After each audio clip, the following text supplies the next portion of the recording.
What's going on, everybody? It's Henry Washington here. I'm here with Mr. Brian Wagers.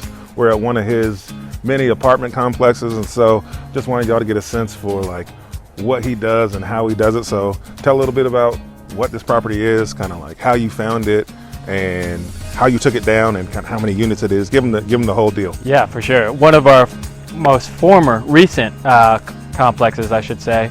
Foxfire, 82 units. We purchased this for $2.9 million about 2 years ago. We just sold it a few months ago for $4.5 million. I found it, it was off market, broker relation. You know, I had a really good relationship with a commercial broker here in town. We had closed a lot of other deals right before that one, so we knew we had a really good track record. They were trying to pair it with a couple other properties, but we just wanted this one. We knew the area. This is in Springdale, Arkansas. This is where I got my roots in real estate, so I was very familiar with the market, very familiar with the property. When their portfolio didn't come through, we were ready to close. So we closed on that. It took about $900,000 in equity. So that was me and another investor. The investor brought up the equity. We did a 80-20 split, simple split. I was 20% partner for finding the deal, putting the deal together, and the investor got 80%, and we both did really well on it. Man, that's super cool. So you basically brought in somebody who brought the money. You had done all the hard work, the sweat equity, you found the deal. So you basically brought somebody a pile of money and said, do you want a big chunk of this? I've already done all the hard work. Yeah, exactly. I did the underwriting. I had lenders lined up. I had insurance lined up. I had property management company that I'd already worked with lined up. So basically they were going to be the passive investor. I had the projections of returns for them, what they would look like, worst case scenario, best case scenario, and that's what they did. They brought the equity and I brought the sweat equity. Absolutely, and so a lot of people feel like when they want to get into the large multifamily space that they have to have a bajillion dollars to do a deal, and you don't. You took a small percentage, but a small percentage of a couple million is some really decent money, right? So 20% of a couple $1 million on the sales side. So you can do the same amount of work that you essentially do with single family and small multifamily, and you can make bigger profits on large multifamily because the legwork is the same. I tend to work in the smaller multifamily space, and everything he said I do as well.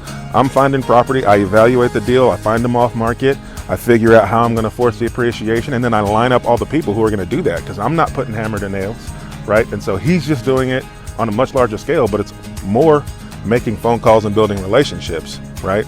Rather than people think you have to have a bunch of money and then be able to know how to do all this work.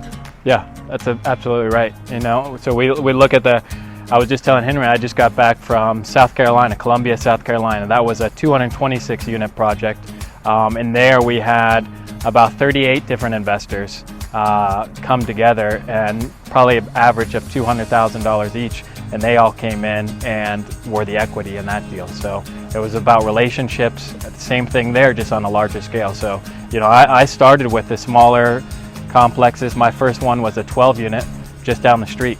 You know, I had an investor, it was just actually a promissory note. We did, he gave me $100,000. I said, I'll give you $125,000 in 2 years or less. And he was okay with that. And, you know, that was the first kind of apartment complex, and since then just continue to scale out, repeat the process. Man, that's super cool. So I think another thing that people want to try to understand is like when I go look at a small single or a small multi, like it's pretty obvious to think, all right, it's going to cost me, you know, 20 grand to fix this up. These are the things I know I need to fix. Like when you walk into a property like this, first of all, when you find it, how do you know it's a good deal?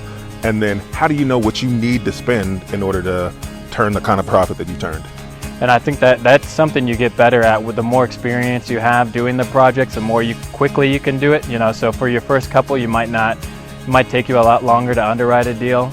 You know, I'm sure you can look at a deal pretty quickly now with your single family and even the small multi.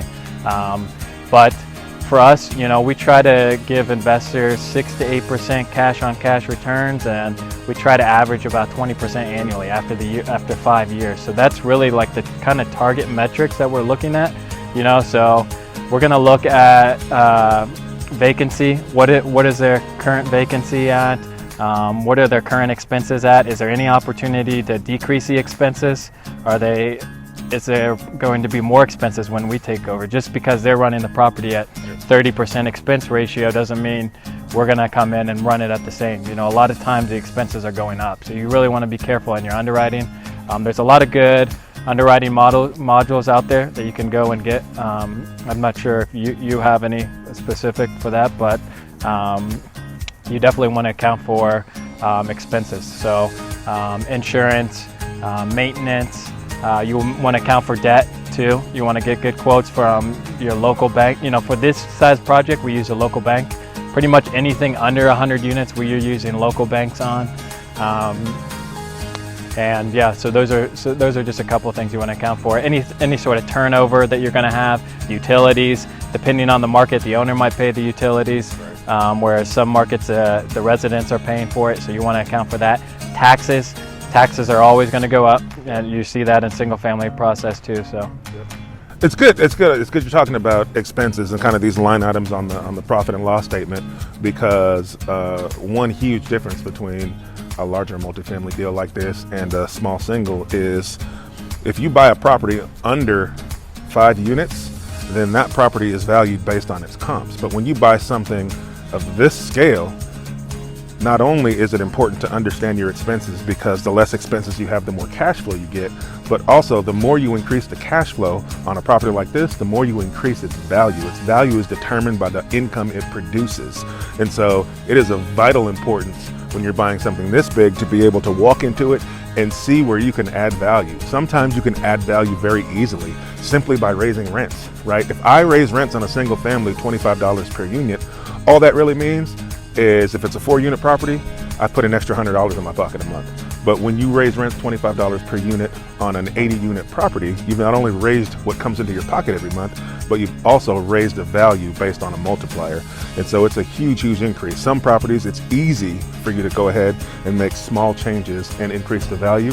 And some it's going to take more work. It might take more renovation before you can raise rents. And so being able to walk into a property like this and use an expert eye like his and be able to spot and say, oh, we can make that change, and that change, and I know I'm going to produce the return for my investors is huge. And that's a skill you're going to absolutely have to develop over time, but it's also something you can read and understand the concepts and then go walk some properties. You don't have to be ones you're going to buy, but you can walk some properties and just try to see if, you know, hey, I see some value here. I wonder if we fix this, could it increase the property value? So that's one way to practice. Yeah, there was a lot of good stuff that you said right there. And you're buying, each apartment is its own business. So when you're evaluating a business's valuation, like they do on the Shark Tank, one of the first things they say is how much revenue are you doing? What is your bottom line? What is your cost?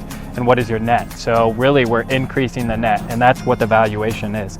Yes, you want to take account for comps, but it is not nearly as heavily weighed as single family and 5 units and under.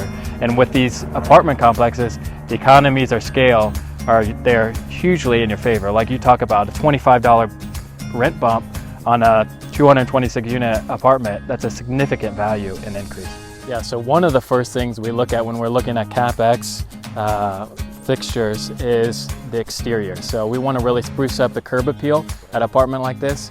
We talked about the rents earlier. You know, you want people to feel comfortable coming home to a place, and you know they're willing to pay a little bit extra for that comfort level. So one of the first things we did here was this roof was actually starting to fall apart. So we had a good local roof contractor who could do it at a pretty good price. So we fixed up the roof right here. Some of the fascia uplifted that. This was actually, they were starting to have some water damage along the side, so we repainted that front building right there. Okay. Awesome. So new paint, new roof on the front building. I'm sure that helps with curb appeal too, because it's the first building you see when you walk in.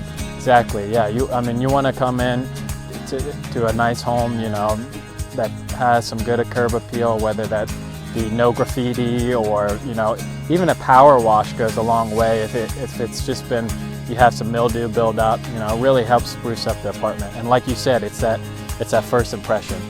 One thing that we did a lot when I worked for a fund who bought apartment buildings was we would come in and really update all the lighting on the units, the outdoor units, the LED lighting, and that really helped people, A, that your existing tenants feel more comfortable and they feel like you're taking care of the place, and B, it makes the place pop from the street, especially at night, and so it looks like a more desirable place to live. It seemed like a really inexpensive way to bring value and to make people feel like that's where they want to be. LED lighting is huge. I'm glad you brought that up. You can get good lighting, you can save on energy. It makes the property residents feel more safe. You know, you have good lighting around a property at night. You know, no matter what your area, you know, it definitely brings a level of comfort to the resident. Absolutely. I do the same thing in single families, not, well, I do put LED lighting in for the energy savings, especially if it's a rental. But conceptually, I always look for inexpensive ways to add big value. And so in multifamily, you can inexpensively add big value. In single family, if you put in new light fixtures, it's not going to increase your value a ton, but it increases what I call perceived value, right? And that's when somebody walks in there and they look at it and they feel like, oh, this is comfortable, or they go, ooh, that's pretty cool, right? So we'll do things like in one of my apartment buildings right now, we have put in an accent wall, and really it's just a piece of 1x trim in a grid, right? Doesn't cost much to do. I'm gonna paint that wall anyway. And so now I've got this accent wall, and when people walk in, they go, oh man, that's super cool. And perception is that it's more valuable than it is. And so they're willing to pay more rent because A, it's a feature they can't see anywhere else. And so I was able to put more money in my pocket just by giving them something that they perceived as more value. Yeah, that's huge. You know, and I think that comes with experience, whether you have the experience or you're working with an experienced operator. You know, that's huge. You know, knowing those small little touch-ups that can really go a long way, and huge with an apartment like this size. Yeah, absolutely. That's cool. So show me some more about kind of what you've done along the way. Yeah, so on this property too, you know, you're talking about the curb appeal. You know, we repainted, these front doors were all kind of very faded, so we repainted these front doors. We repainted the walls. You can see over here too, the lettering, that's the actual address of the property, so we repainted that just to give it a little pop. We power washed some of this brick too to make it really stand out here. So, you know, this, like you said, that just something like that really gives them a little extra. So inside of an apartment building, right? So when you're walking these units and you're looking at them, what do you see as like, these are things that we should do to maybe increase the rent, increase the value? And then like, tell us a little bit about kind of when you turn an apartment over, what are you doing each time as well? Yeah, so it really depends on the type of apartment where we're at.